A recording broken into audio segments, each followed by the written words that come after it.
Happy Monday, everybody. I can't believe it's already August. I feel like this year's kind of flown by. Next thing you know, we're on Christmas. Thinking about that song in my head. Drake says there's a bar he drops. You guys thinking about Christmas in August. And here we are. Steven, Lopez, Isaac, myself, Danny Torres, Plug Talk Sports. Episode number 16. We're approaching 20 here soon, guys. It's crazy. We're getting to 20. Double digits or more than double digits. That's crazy. 20, almost 30. Wow. Big 20. Let's get it, man. I'm excited.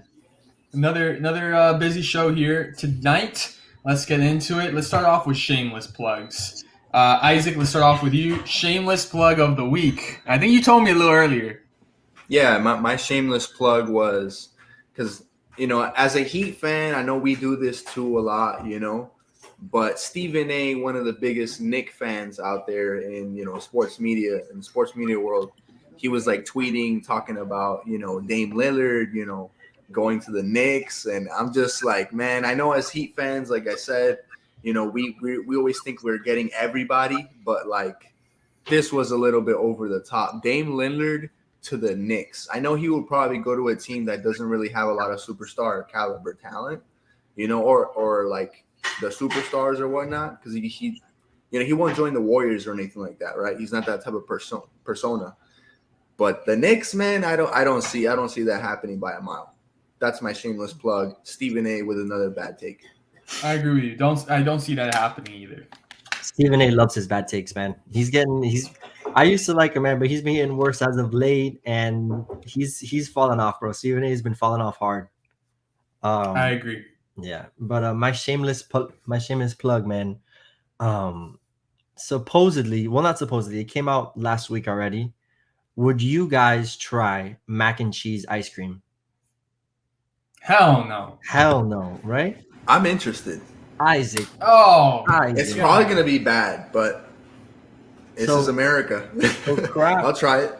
Bro, Kraft teamed up with some ice cream store named Van Ludwig or something like that, and they're starting to sell pints of mac and cheese flavored ice cream for $12.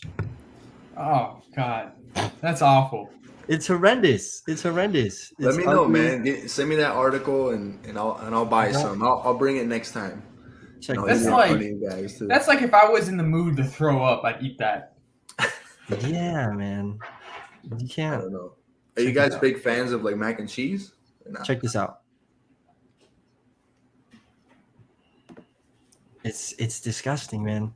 Look at that. Look how it looks. Oh, God. What is that? Don't tell me you want to eat that whole scoop of ice cream. Like, no, man. That's gross. I want to try it. No, come on. No. Jonathan, stop. Come on, man. Don't try this BS. It's my shameless plug for a reason, man. Like, come on. You guys aren't supposed to be agreeing with me. Like, no. Oh, God. They're agreeing with Isaac. Yeah, they're agreeing with Isaac. Yeah, shout out to Jonathan. Yeah. No, man. Mac and cheese ice cream, not it. Oh. Me off? Lost Isaac. I took you off for that take. Yeah. My shameless plug is gonna be about me. We have our staff soccer game every Tuesday nights. It's a lot of fun. And midway through, man, I'm going down. The field has like a little slope near the fence. I'm going hard after a ball, trying to get it. And I know this is a slope, so I start to slow down a bit, and I kind of like slipped on the slope. And when I slipped, I went awkwardly down to my right side, and I felt my groin pull. And I was like, I tried to keep going, but I couldn't. I sat down. I've been limping the entire last week, and I was like, you know what? I gotta check this out. And it happens to be I have a small tear in my groin. Just walk it off, man. You'll be good. Yeah. And you're playing golf today, right? Yeah, but I'm not compromising the leg. Dedicated. And I went to work. They told me not to go to work, man. I went to work both Saturday and Sunday with the leg. I mean, it took a lot out of me, but you know what? Look at this. I agree with them, man. Take a time. You're good to go, Danny. I hit 9 holes with you today, and you didn't take a single weird step, bro. You're good. I think you're charging some Medicare fraud insurance. I don't know. You're trying to make some money. No, bro, I got that shit patched up, man. It's wrapped up. Damn. It is what it is, guys. But that was my shameless plug. It wasn't a fun time. I had to sit down. I got roasted. My boss was like, this is what happens when boys play with men. Oof, that's tough. Yeah. That's a good one. He hit you with a good one for sure. And Caitlin Kyle was like, one of our talents. She was like, "You're really milking this. You're really enjoying it." And I was like, "Yeah, it is what it is." But let's get on to. I don't want to talk about injuries, man. It's knock on wood. It's not a good thing. Oh! Is this facts? Is this facts? Right on the show live? Let's check Woj. Did he drop a Woj bomb? I don't know, man. I haven't got no ESPN update. Well, Jonka, don't stop. We'll put a little dun-dun-dun. You got to give me your source, Jonka. Let me know your source. Where you got that from? What's the source? Oh, yeah. Shams. Shams got it? Yep. No Free way. agent. Guys, this is live breaking news right here on the Plug Talk Sports live show. Per Shams, free agent PJ Tucker has agreed to a deal with the Miami Heat. So Pat Riley's in business, ladies and gentlemen. Pat Riley is in business. I like that move. It's like that's your glue guy. That's your veteran that will fight for rebounds and literally fight people. That's like another UD. You feel me? I like that, man. I like that. A much needed shooter too, man. Yeah. They needed some guy who could score some buckets quick, plays great defense. He moved over to the east side now, played against Giannis and whatnot, or saw how he plays, and I'm excited, man. PJ Tucker, that's a big haul. Got him on a pretty decent deal too. 2 years, $15 million. We'll get into that. We got a lot of basketball to go around and tonight's show to start it off. Let's just finish off our plugs here.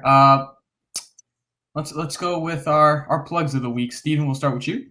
What's the best thing? Well, the best thing I saw this week just happened as well. Was another signing. Duncan Robinson was a couple hours ago was given the highest contract ever by an undrafted free agent. And that is phenomenal, man. He deserves every penny of it. The guy shoots lights out. Shout out to the Heat for doing the same thing they always do and making these small, undrafted, unknown guys into stars and into steady basketball players, man. And it's great to see 5-year, $90 million deal for Duncan Robinson. Deserves every penny of it. I agree. I agree with that statement. Isaac, you're next. Yeah, I for me it was the U.S. beating Mexico this last for the Gold Cup.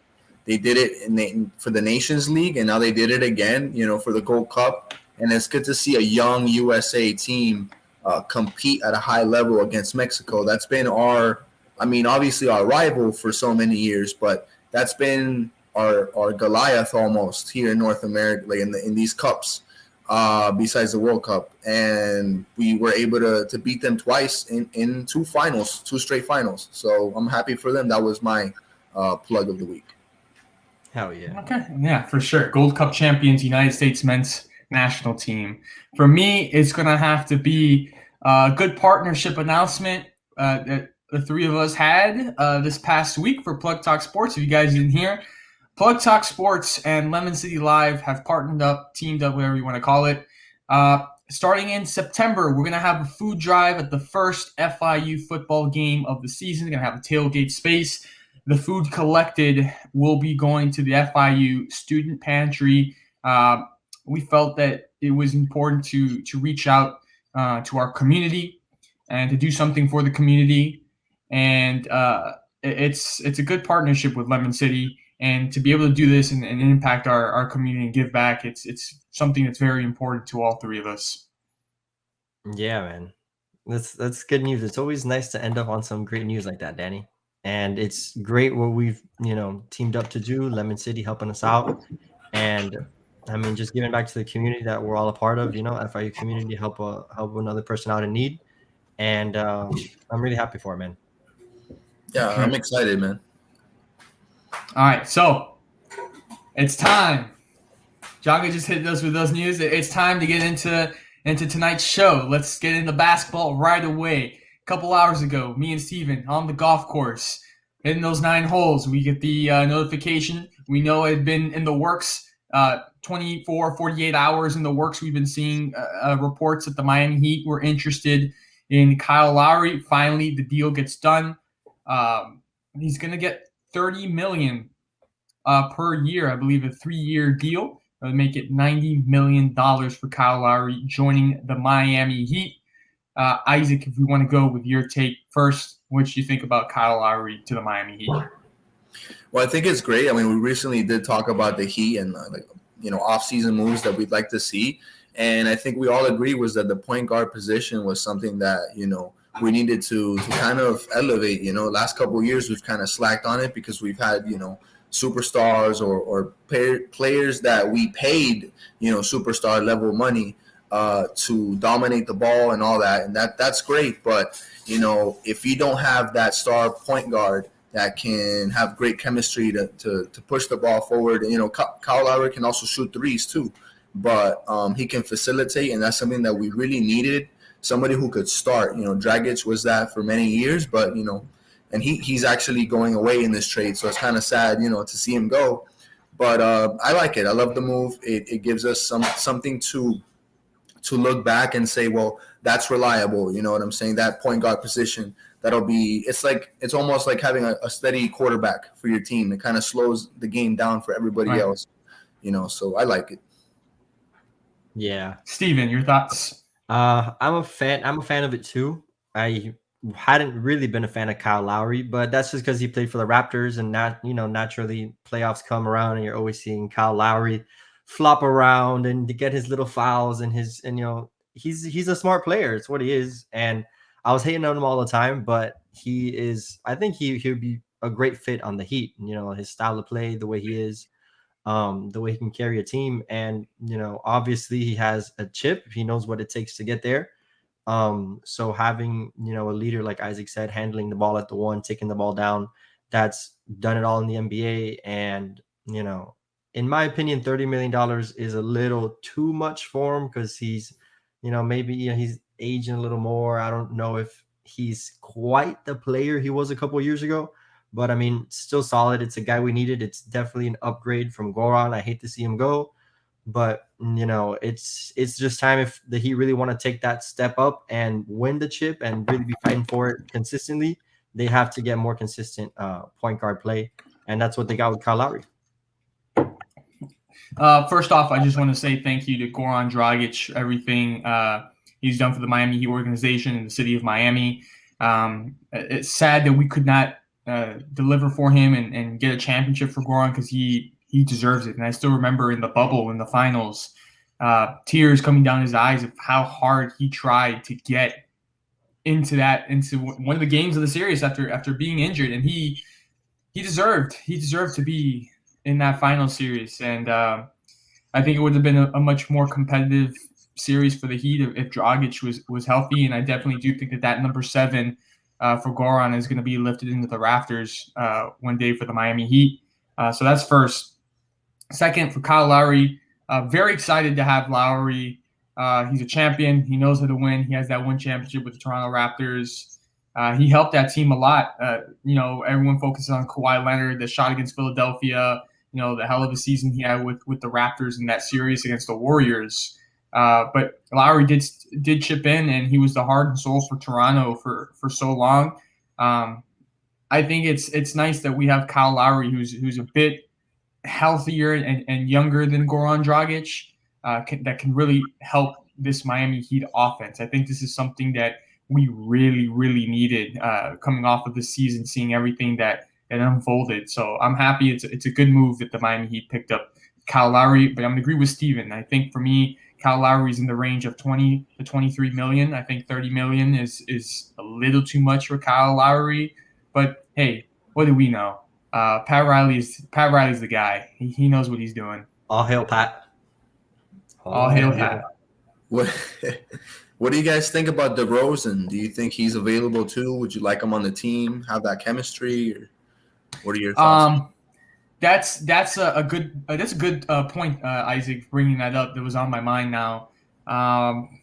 They have chemistry, and we saw how well they played together. It's not the type of combo where we saw Kevin Durant, Russell Westbrook, and OKC, where they struggled with the egos. They struggled with, oh, this is my team, or they struggled with, I need the ball in my hands. I think both Kyle Lowry and DeMar DeRozan in Toronto flowed nicely. They understood their roles, and it didn't interrupt with each other.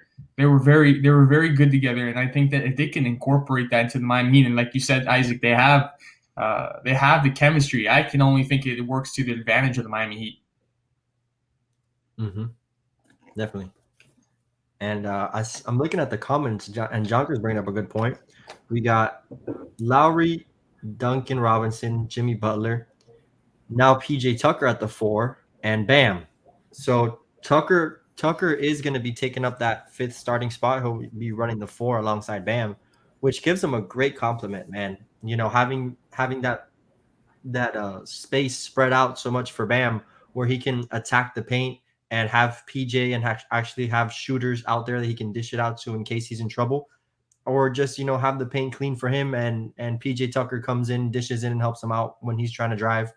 So I'm loving it, man. Oladipo, the Heat are probably not going to re-sign him. He's probably going elsewhere. Yeah.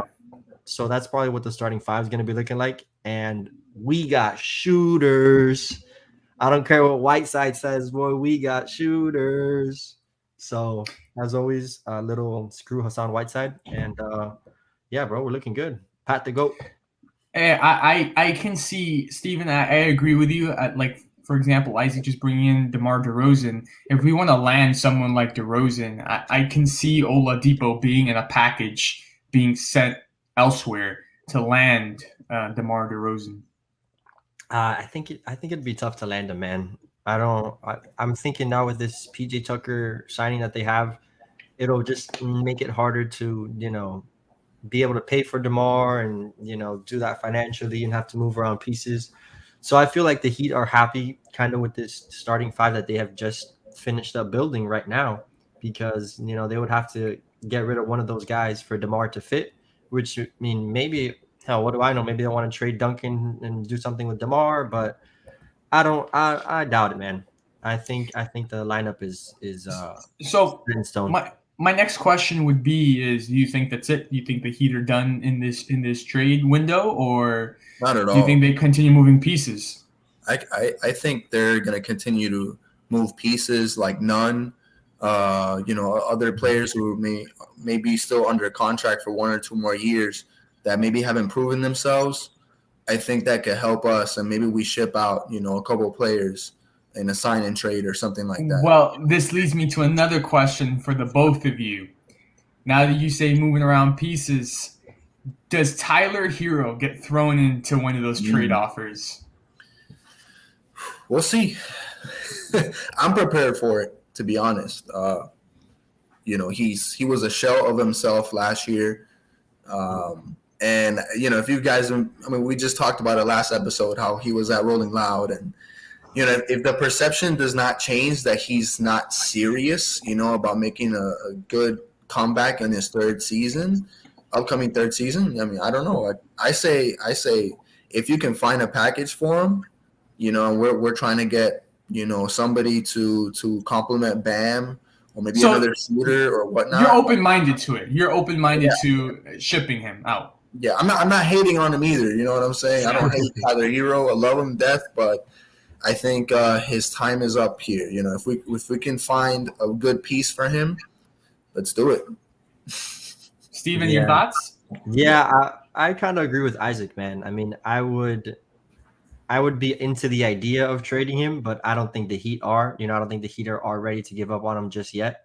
So, I mean, I think that the Heat will keep him around for the beginning of this next season coming up, and just see how he performs, see how he plays, and if he's still digressing, I think by, you know, the trade deadline, then they're gonna get rid of him. So I feel like maybe they'll give him this half a season to prove himself, see what kind of work he's put in the offseason.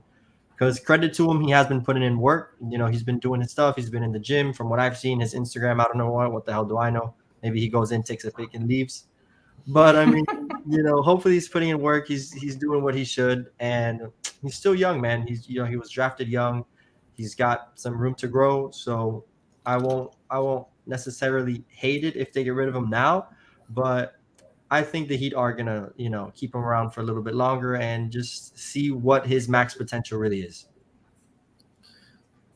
I'm in between both of you guys, to be honest, because I think that the Heat would like to see him continue to develop, see what the potential is. But if there's something really good out there, I agree with Isaac. I just Pat is in a win now mode, I think, and he wants to get one more before he retires, and he wants to do that before it's too late, before that window closes of him just.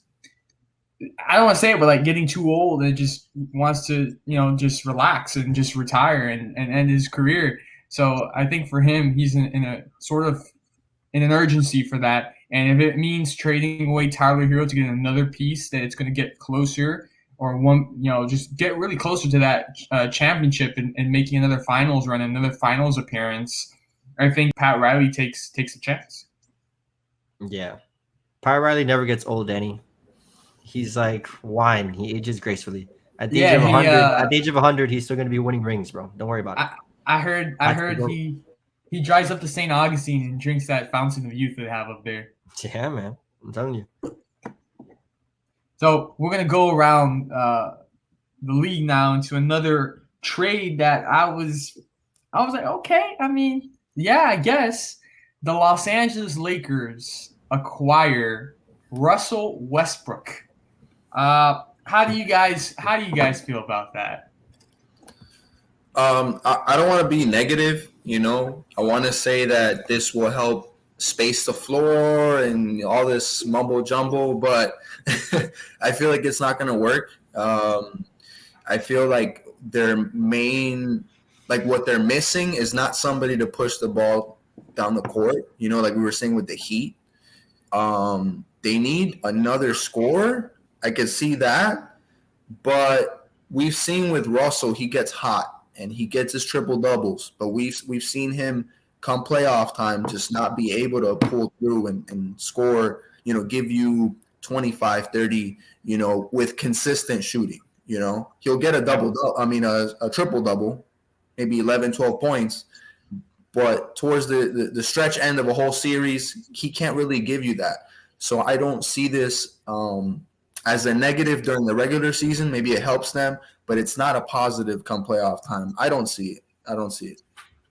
Yeah, facts. I was going to agree with the same thing. Well, I agree with the same thing, Isaac. It helps them regular season. Yeah, during the long haul, it's, Westbrook's going to put up his points. He's going to put up his stats, and, he gets the job done. He's a good player. But is he what the team really needs to gel it together to, is he that missing piece that they needed to win what they couldn't do last year? No, he's not. He's not that guy. He's not such a good shooter. Everyone knows that, Mr. Russell Westbrook. So, no, man. I'm a bit of a Russell hater. I'm not gonna lie. So I just personally don't like it, man. The guy puts up triple doubles because he steals rebounds from big guys and he gets easy dish outs. And nah, man, I don't like guys that pad their stats and all that kind of mumbo jumbo. I don't like that. I like good ball players, and Russell Westbrook's a good ball player. I'm just not a fan of him. So not a fan of the move. So I am going to that's a hater right there. I'm going to agree with you guys on the disagreement that it's a bad choice. I agree with that disagreement, but I'm going to have to disagree with the reasons. My reasons why this won't work for Los Angeles is because throughout Russell's career, he needs to be the guy with the ball in his hands. Exactly. We saw the confliction that he had with KD and OKC. In Washington still was the guy with the ball in his hands. And when you go into a team that has LeBron James, ain't no way in hell ain't no way in hell the ball's being taken out of LeBron James' hands. Simple. It's not happening. So the problem is going to be, how will Russell Westbrook adjust to not being the focus and center of attention and having the ball in his hands 24/7 and being put to the side and being LeBron James' side piece? Because AD's on the Lakers, but we all know the same thing. AD is LeBron's side piece, and the same thing is going to happen for Russell Westbrook. And we saw, he went to a finals with Kevin Durant, but it's going to be a problem once he gets there and he gets with LeBron James, how those egos are going to mesh. And there's now a lot of egos on this team because they just picked up Dwight Howard again. Dwight Howard was at the Lakers, went to Philly, and now he's Philly back to the Lakers. There's a lot of egos on that team. I don't hate Russell Westbrook. I think he's a hell of an athlete. I love his attitude, that mean mugging attitude. I love that. Those are the type of guys I want on my team. But like Steven said, when you just go on for those stats, and it's remarkable what he can do with the ball in his hands and the records he's broken. But when you're trying to win a championship, when it takes to win a championship, it takes every guy from on the court and on the bench, coaching staff, everybody. And working in a team, myself, to win a championship, it really takes not only the guys playing on the field, it takes everybody from front office to the chef that cooks for you after every practice. It takes everybody to be able to bring home a title. So for me, Russell Westbrook, it's not gonna work out, just because he needs to learn how to just mesh with ego with everyone else and not have to be the guy all the time. Makes sense. Yeah, I like that. Because look, in Miami, this was Dwayne Wade's team. LeBron James came, and LeBron James and Chris Bosh and Dwayne Wade set aside their egos and said, "Hey, this is not any of our teams. We're a team together. This is all of our teams, and we know what the common goal is. We're gonna make this happen." I was also just looking at the roster now, and we talked about the Heat and we needed a point guard and stuff. Somebody could say, "Hey, well, Dennis Schroeder is not the point guard that we need, so we need to bring in another guy like Russell Westbrook to help our offense move and stuff." But yeah, so much part of his game is burning through one side of the court on a fast break or whatnot, and he's either going to shoot that three, he's going to probably brick it, or he's going to be patient enough to have, let's say, LeBron James take the ball, or he'll have Anthony Davis in the paint.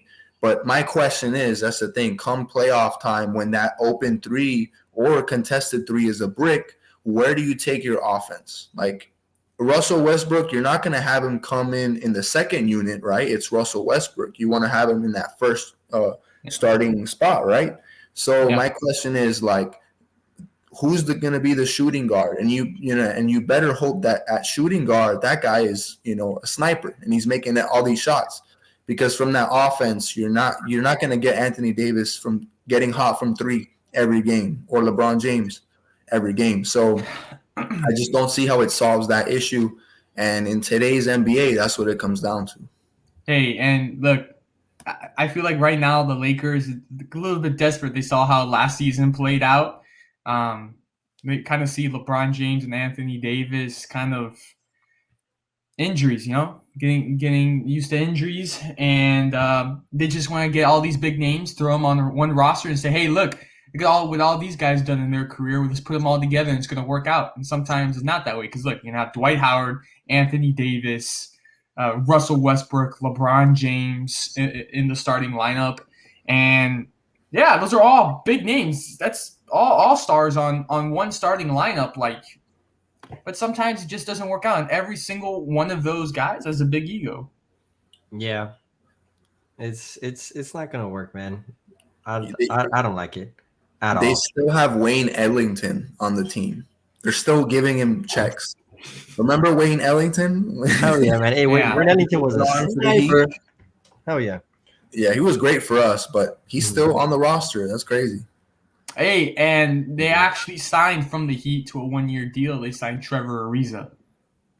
Okay, so they re-signed him. So they're giving him another chance because he was a brick also in playoffs. But let me tell you, I feel like this is another case of like LeBron being the GM and like, always as he is ordering around who he wants to be signed to his team and the guys he wants to play with. And I don't know, man. I feel like there's not enough thought, put into these moves, and it's just get this guy, get that guy. I want to play with him. This is gonna work, but they haven't thought about the logistics, man. This isn't a Space Jam here. It's a new legacy. Remember, it's a new legacy. Yeah. Look, for me, I don't know how you guys feel, but for me, Trevor Ariza didn't do a damn thing for me in the Heat uniform.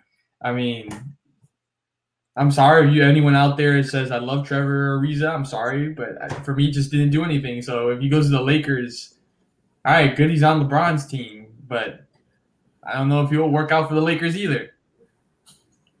Trevor Ariza, man, that was. I'm not gonna say it was sad because he was all right, but yeah, he was brick come playoff time. Couldn't make the shots when they mattered. He was pretty good, regular season, but yeah, I'm glad they didn't re-sign him. I'm liking the moves the Heat are making, man. I'm really liking it. This is much better. The moves they're making compared to last free agency window. I was like, what are we doing? Like, what are the Heat doing? This is much better. I think someone really talked to Pat in his ear and told him, hey, we got to get going here if you want to win a championship before retirement. Yeah. Pat got in Zen mode. He just... I feel like when Pat makes these moves, he like goes and does yoga for like 30 minutes and just like chills and relaxes. And he's like, all right, this is what we got to do. And makes it work every time, bro. He's the GOAT. Just knows what to do. All right, so we're going to switch gears here. That was a good conversation on basketball, good takes. We're going to go into football. So Miami Dolphins, Xavien Howard with a big Instagram statement on his story. Requests a trade away from the Dolphins. He's been in training camp so far. He's practiced. Other times he has sat out and just watched. I've heard news about Xavien Howard going to the Dallas Cowboys. That is something I would be happy about. As you guys know, I'm a Dallas Cowboys fan. I'd be very happy because something needs to help that atrocious defense that we have over there in Jerry's world. But thoughts, guys? What do you guys think about the Dolphins potentially losing Xavien Howard? I mean, whatever, man. Like we've kind of been through this, every offseason it's, well, I want to restructure my contract. Well, then, I want to do this. I want to add more money, or I want to, I hate to say it because he's a talented guy, but if it comes down to the dollars and cents, it's football, and one of the main arguments that I hate to bring it up, but a lot of people bring up with Xavien is if he had that many picks, why are the quarterbacks throwing to him? Like if he's such a good cornerback, why is it that he has so many opportunities, to make a play? Why are they throwing to his side if he's really a shutdown corner? I think we're only a year or two into the new contract that we restructured, and now he wants to restructure it again. So I don't know. I'm not the budget guy for the Dolphins, but if he wants out, let's do it. Let's make a move. Let's get some picks, and it's football. Next man up. You're gonna find another cornerback, hopefully, who can, be decent. I don't think it's a position that's, game changing always. You know what I'm saying? And we still have Byron Jones, although ironic enough, he played for the Cowboys, but he's been on and off. But I say, hey, man, I'm ready to move on as a fan, to be honest. Yeah, I'm kind of in the same shoes, man, because like you said, bro, he already asked, to restructure his contract. So he already got paid more money, and he's getting paid like a top 10 corner in the league. when a couple years ago he sat out almost the whole season because he was injured. So, you gotta look at the business and you gotta understand it. You can't just keep asking for more money every year because you're playing well. That's why you sign the contract, and when you end your contract, you go into free agency and ask for your money. You can't be asking for it every year. And one of the main things, that was bothering him is that Byron Jones on the other side is getting paid more money than him, but he's outperforming him. Well, guess what, man? That's not your fault. That's how the cookie crumbles. It's how it is. So the end of the contract, you go and you sign a bigger deal than his. But he wants to be a diva. He wants to leave. He's in and out of practice, kind of doing what he wants. At first, he was showing up. Now he's not. So he's really taking this stance serious, and he wants out. Great corner, fantastic dude. I love that we drafted him, and he really just came out of nowhere. And every season, you would see him improve drastically. So it's great to see him come out of our system. But yeah, man, get rid of him. If he's being this much of a queen and a diva, and we got Byron Jones getting paid big money over on the other side, bro, we got a pretty decent number 2 corner. And at the same time, we're saving a bunch of money off the cap space, getting rid of him. Like you said, maybe get some picks, see what happens. Draft picks go extremely far in the NFL, as everybody knows. So they're always valuable, man. You could always use them. So I don't want to trade him away for just picks. Get a good dude, see what happens. Maybe call about Deshaun Watson. Hey, come on. Too early. What happened, man? What happened? You guys don't like that one? Why don't you call the Houston Police Department and see how much he's going for? That one's tough, man. They'd cut out. I disagree with both of you. I think the Dolphins, you got to keep the core together. You got to keep what's been working the last 2 years, and each year they've been getting better and improving. They got to keep it together. And yeah, heck yeah, he deserves more money than Byron Jones. This guy, Xavien Howard, had the year of his life, the year of his career so far last year. When you perform like that, hell yeah, you deserve a pay raise. I mean, come on, Steven. But it sends a year into the contract that you signed. Yeah, and then it sends a message to anybody on your team that, if they're outperforming their contract, well, they're going to ask for a new contract every year, and you just can't have that. So as an organization, they got to put their foot down. That's just business, Papa. The business is that you signed, the contract you signed is what you got to play out, So all right, so if I sign a contract for a penny and I'm outperforming that, I got to stay with Penny for 4 years? It's your fault for signing the contract for a penny. Oh, but people outperform. You gotta give people chances. It's only been one season. After one season, you want to get paid more just because the next guy, Yeah. I don't know, bro. It's I think he's having a, You guys got to look at the market. The same thing with quarterbacks. Quarterbacks want to get paid in the league. If you're your franchise quarterback, you're the guy on the team. They want to get paid what other quarterbacks in the league are getting paid. Look, for example, Dak Prescott's contract situation. He was like, hey, look at Russell Wilson. Look at Tom Brady. Look at, I don't want to say Aaron Rodgers, but look at the quarterbacks in the league getting all of these around the same amount of numbers. Let's say Jalen Ramsey, right? That'd be a big example. Mm-hmm. But Jalen Ramsey actually helped the team get to the AFC Championship. But Xavien Howard didn't help the team? Yeah, but he's not Jalen Ramsey. Same thing. We're not there yet. Sorry, but Dak Prescott isn't, Tom Brady and Aaron Rodgers and, Mahomes, so he can't be asking for their money. Same thing. Xavien Howard's great. He, statistically, yes, had the most picks in the league last year. That's fantastic. But Jalen Ramsey's the best corner in the league. There are probably 3 to 4 corners that are better than him in the league. He's maybe top 5, yeah. But, you can't just be restructuring contracts every offseason, man. You're just going to be forking over a bunch of money to everybody. You can't sign free agents. You're going to be restricted. So the Dolphins got to put a foot down and send a message. It's the same thing, guys. It's the same thing for every position in the market. The players are going to ask for what everyone else is getting in the league. The same thing with running backs. If you're a good running back for your team, you're gonna be asking to restructure your contract into what everyone else around the league is getting, and based off of your performance too. And I think that if Xavien Howard leaves the Dolphins, it's gonna leave the Dolphins with a hole.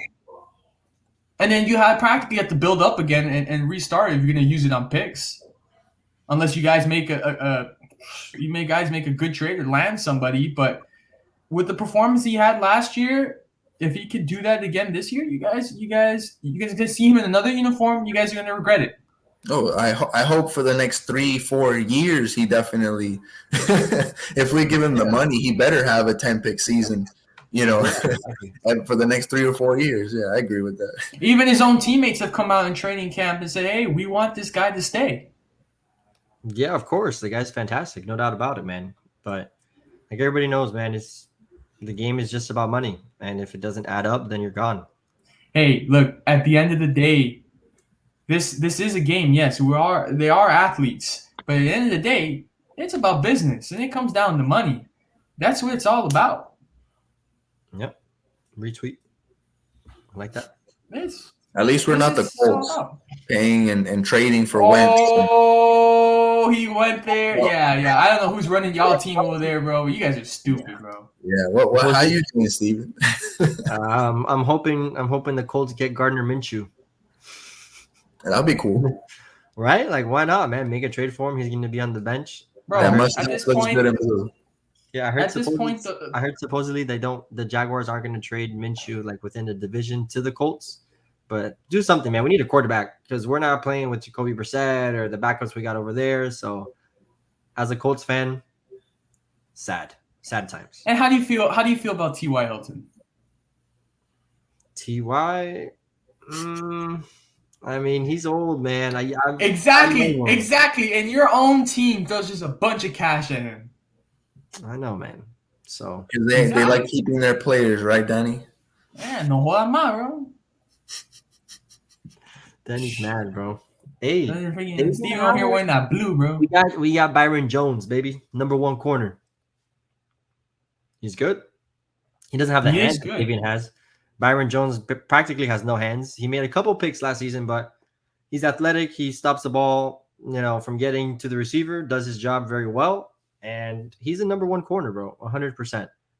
We had 2 number 1 corners with Xavien and Byron. Man. You don't need Isaac. 2 number 1 corners. Walks with his elbows, bro. Walks with his elbows. Nah, he's the best, one of the best corners in the league, but I will not pay him, and I will stay with the good guy, mediocre. Not mediocre, but he's average. But we'll keep him because I don't want to pay one of the top 5. Nah, Byron's good, bro. He's not average. He's good. I'd rather put the money elsewhere. Put it in the defensive line, which has been terrible. So. Thank you. Thank you. More chance Byron Jones is number 1 corner. Thank you. Yeah, hey, for a team, he's the number 1 corner, bro. God, bro. I watched this guy get burnt in the Cowboys. Trust me, I know what I'm talking about. I suffered as a Cowboys fan. I've suffered. He's good, man. He's a good player. Trust. I can't look at every week I come on here. I can't look at Steven seriously, man. I can't. Coming from a guy that likes a team from Indianapolis. Ooh. Indianapolis is a beautiful city, man. I go every year. Talking crap. If you visit Indianapolis, let me know, though. Maybe it's nice. I've never been, but I don't know why I would go there, besides for a Colts game. But, yeah. Unless, you want to get your blue jeans on and start working on car factories and stuff like that. And, That's how it is. It's up to you, bro. Nah. But that was just – I agree with that guy. No chance Byron Jones number 1 corner. He is, bro. I'm telling you. Who's the number 1? Nick Needham or whatever his name is? Nick Needham. Nah, Nick Needham is terrible, bro. It's what you guys are going to end up with because if Steven was the GM, buy Xavien. Xavien for all the money in the world to the Cowboys. And we get your next 10 picks. How about that? Well, here's the difference. Here's the difference. The Cowboys can actually afford it and not take a hit and try it out. The Dolphins will have to sell Hard Rock Stadium for that to happen. Which I wouldn't mind either. I mean, build something else, Nah, man. They should build like the new Inter stadium there. That'd be dope. If they even play if it ever gets built. Tell me, Danny, what's the reason why Inter Miami cannot play at Hard Rock? Big thing with the schedule, like what? No, it's just what is it? They gotta pay Hard Rock Stadium every year. They pay, no, bro? it's not that. It's not that. It's and I only speak briefly about this because I can't speak about much. Thank you, Isaac. But the MLS likes soccer specific stadiums. That's the thing. It's soccer specific stadiums. I know we have some teams in the league that couldn't get stadium deals in their cities, so they end up playing. Yeah, Seattle. Yeah. But I believe, and of course, New England plays in Gillette Stadium. I believe those are the only three that play in NFL stadiums, and they couldn't get stadium deals, so they play there. But for the most part, they like soccer-specific stadiums only. If you look across the league, a lot of them have very, small 25,000 seat. Sounds like a very bougie reason, right? Hey, man, we need our soccer stadiums. We need a soccer stadium. Yeah, I don't like that. It's going to take them 15 years to finally build the stadium. Nobody even knows when it's going to be built, when they're starting, when they're doing anything. Okay, hey, we got a stadium. Danny's like, that's it. We've crossed the line. Yeah, you guys have crossed the line. Our time here is done. Sorry, Danny. We're just voicing my opinion, man. A little frustrated. That's as far as I'll go. Frustrated Inter Miami fan, but that's it. I'm going to have to call my lawyers next thing you know. Walking on fine lines here. You guys are walking. What's the next topic looking like, Danny? Before you go ahead and get your fired. The next topic that we're looking at here is Simone Biles at the Olympics. She withdrew for a couple events. She finally will be back tomorrow competing, but she took herself out of a couple of events. There was a lot of things going on about mental health, and then there was also a thing where the Olympic Committee told her that she could not do a routine that she wanted to do because the other gymnasts and competitors didn't know that routine. And it's kind of like, well, if that's her talent, that's what makes her different and better than everyone else, why can't she do it? I think that's really stupid by the Olympic Committee. And for the mental health aspect, you guys obviously know, very big on mental health. People were saying, "Oh, she's a disgrace to the United States," and mentally, you don't know the pressure that these athletes are going in these major tournaments like the Olympics. You just never know. We don't know in her personal life. Maybe she has something going on personally that she's struggling with at the moment, and then she's expected. What bothers me is that people look at athletes like they're not human beings. People look at athletes like they're zoo animals, like they're there in their cage for entertainment. They can say whatever they want at these athletes, scream at whatever they want at these athletes, and act like they're not humans or don't have any emotions. And when they don't perform or they don't do anything, they can yell all these absurd obscenities at them and don't want to get a reaction from them. When they react to them, they'll say, "Oh, well, that person is just horrible. You see what they said back to me." Well, look what you said first. So I don't have no problem that she had to take time off due to mental health reasons. Yeah.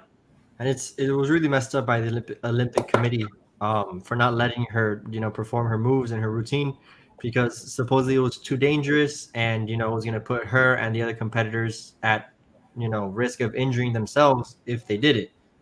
But that's pretty much what the sport is all the time. They're always going to be, in danger, and they're high flying and doing their crazy stuff. So let her do a routine. Let her kick everybody's ass and do her move and do her things that lets her win.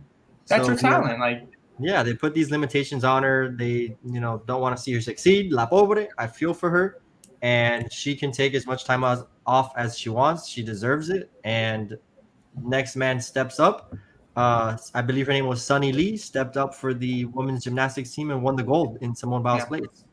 So, fantastic by her. Shout out to her. Shout out to Simone Biles doing whatever she's doing, to get her mental health at the place where it should be. Excuse me, Isaac, before you go, I was going to mention, I think coming into this Olympics, there was so much pressure mounting on her. Oh, Simone Biles is the GOAT. She's the GOAT. She's going to take us to gold medal. There was so much pressure on her. The commercials here in the United States on TV, advertising the Olympics was Simone Biles. She had a lot of pressure going into the Olympics. Mm-hmm. Yeah. Initially, sorry, I screwed that word up. initially, my thought was the bro, the gym bro meathead, mentality, which is that's what's going on online right now. People are like, well, it's a, she can compete individually, but it's a team sport and she's holding the team back and everything. Initially, I thought that. I was like, you know what, if she wasn't prepared mentally over the course of the training, over the course of the workouts, over the course of, so much preparation for this moment, and she just wasn't ready for it. Honestly, she should have never traveled with the team, because that's going to hold them back, from a mental standpoint.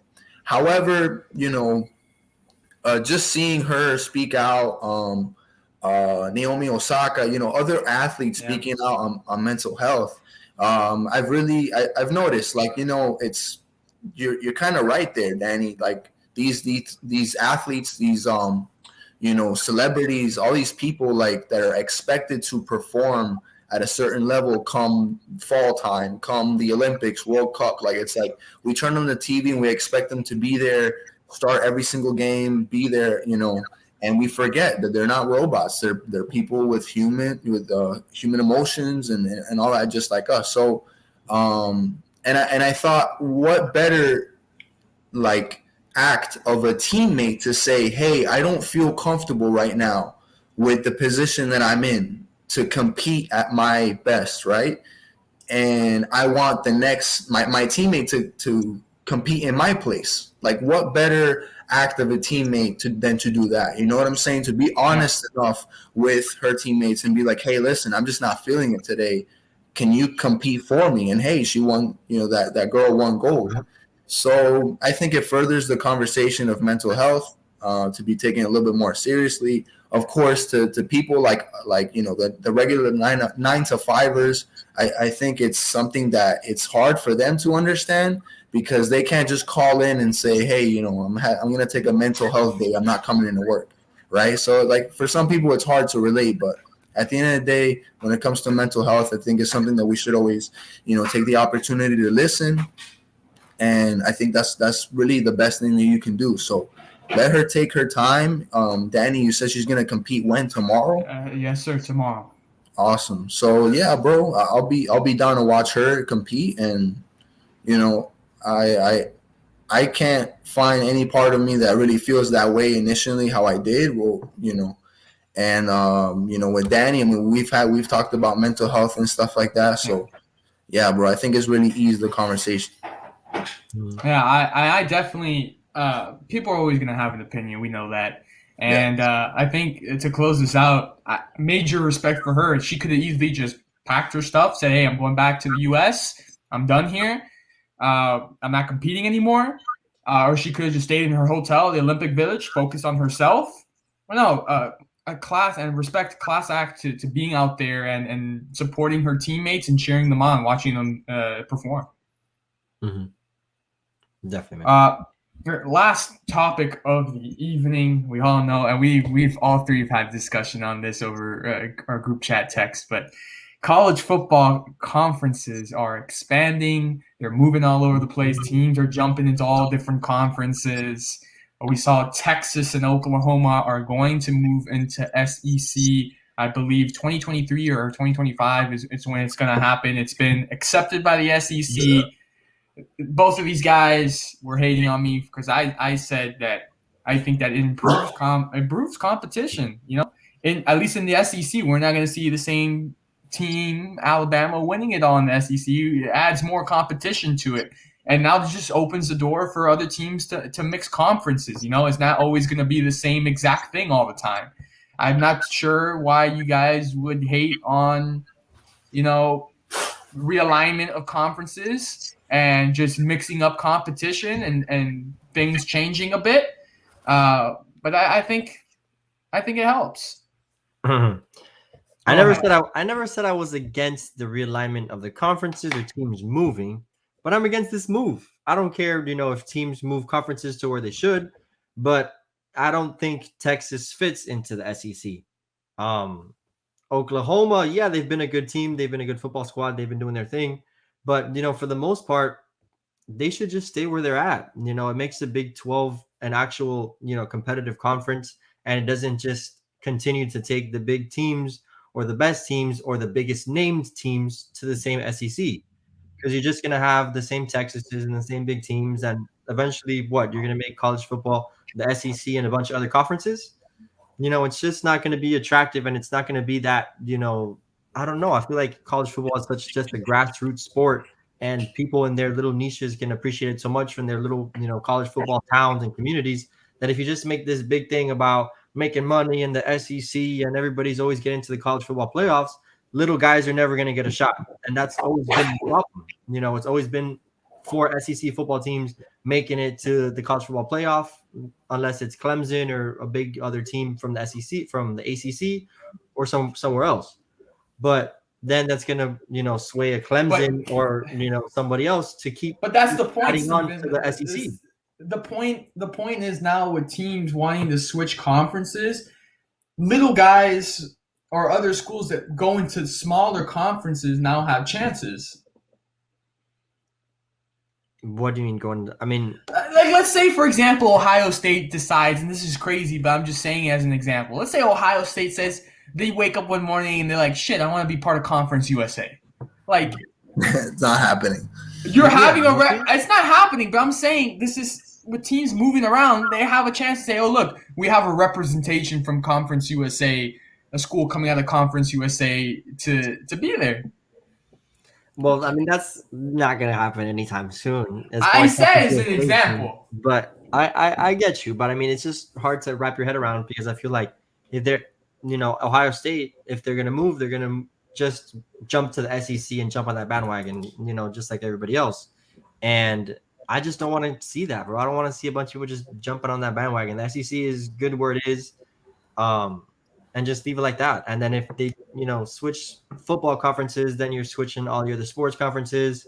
And, when you think of sports conferences, people usually just think of football, right? But, I mean, the SEC is great at football, but, at basketball, they're decent. At baseball, they're pretty good. But I don't know, man. I think I kind of agree with Steven. And I see where you're going, Danny, realigning the conferences and trying to make it a little bit, more balanced and stuff. You get tougher competition, teams that you haven't played before. But I think with the SEC, with those teams moving to the SEC, it only helps that brand even more. And it's like those people are like, oh, the SEC is the best conference. Those people are eating it up right now because all these powerhouse teams are not going to be going to the SEC. And I think those other leagues will lose money. They'll definitely lose revenue. And maybe the little guy gets a little bit more shine, but I just don't see it happening. And then I feel like this is like a super league situation, where you have this conference with all these big teams and it's kind of sucking up the other, conferences dry. I don't like it. I do see what you guys mean. But again, like, it's also like if there's two teams that you've been dying to see matched up together, but they don't play in the same conference. And then, they can get a non-conference game against each other and sign a home-and-home series. But, that's all it'll become. But then if you get, that team move into the other team's conference, then you'll get them every single year. That'll intrigue people to watch that conference or that game every year because they were wanting to see that matchup. Already like a huge, you understand? Like it's like it furthers more like the hierarchy almost. Yeah, but you're not any more money, bro. Screw that. But if you're a fan of college football, there's more than SEC. Yeah, of course, and that's why it has to stay that way because there's always more than the SEC. If everyone moves to the SEC, todo va a ser the same thing. So yeah, but what I'm saying is, if you're a fan of college football, you're not just gonna sit down and watch SEC all the time just because it has all those good teams in it. Of course, but it's just like they're still gonna be the main product going, being put on display, like with these what is it, Thursday night college football or Friday night, whatever it is, like on ESPN, like those. I'm sure Texas has. I'll have to look up the schedule, but I'm pretty sure their first or second game of the season is going to be on ABC, is going to be on ESPN, and it's going to be an SEC game. SEC is going to take over the TV market now more than ever with those teams. Yeah, it's already been trending in that way anyways. SEC is better than any other conference in college football. Oregon, the Ducks, I say they move to the ACC. How about that? Get some more powerhouse teams in the ACC. No chance. That'd be dope. Chance. But yeah, man, you can't be just moving pieces around like that, man. I don't know what it is, but Steven has a thing with moving pieces around. I don't like it, man. I like my thing steady. I like them how they were giving to me. Dominoes too. Yeah, bro. Steven has a thing, man.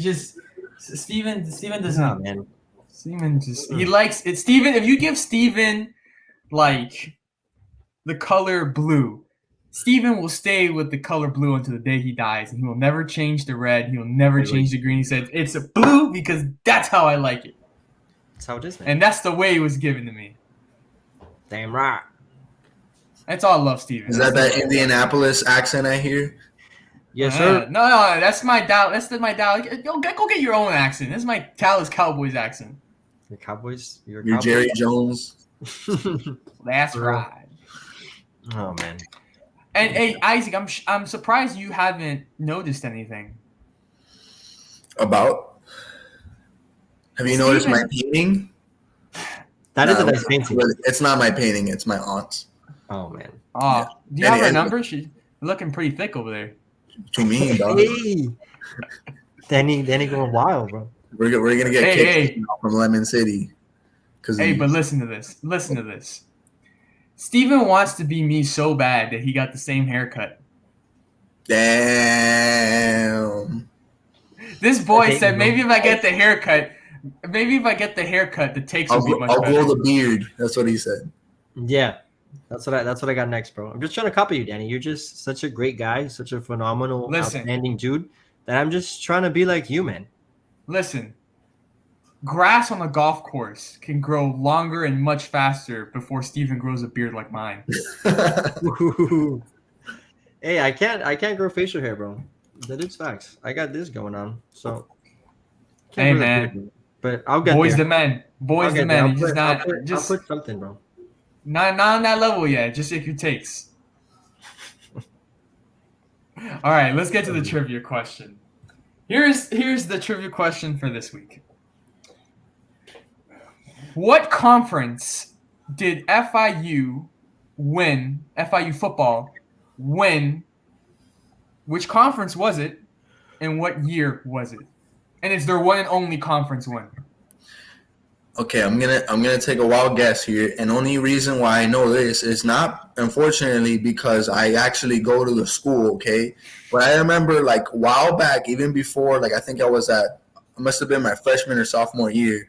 I would drive by FIU. Okay, like in high school, I would drive by there, and they had a big billboard that said Sun Belt Champions or something like Conference Champions, and I think it was 2009.